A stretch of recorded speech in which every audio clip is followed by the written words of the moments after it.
It looked much bigger than the first one. It looked like one of those jets, you know, in the movies, you know, Air Force One or something. It was one of those, and it just hits.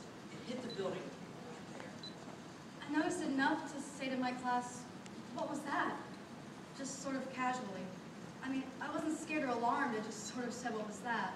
And someone said thunder. I was like, no, it's not thunder. It must have been a truck. It was like a sound of a truck, like hitting something on the street, or, you know, sometimes you'll hear something like that. I was in Mr. Satton's office on the second floor. I went to the window and I looked down. Not out or up. I looked down. I saw these people running across the courtyard of IS 89.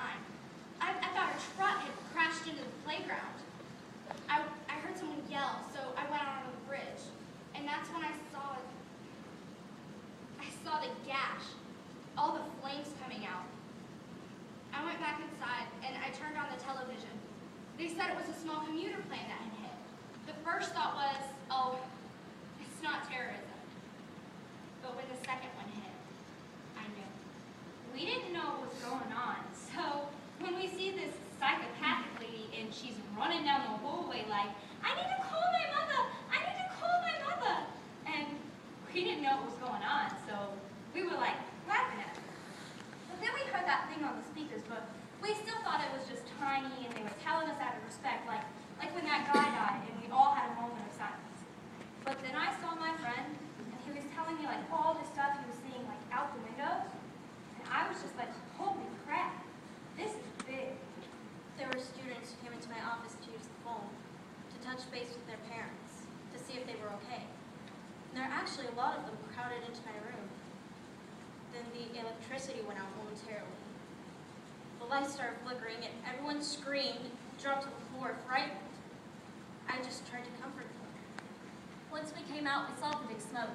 I don't know, when people started saying this was a terrorist attack, I just couldn't accept that. I don't know.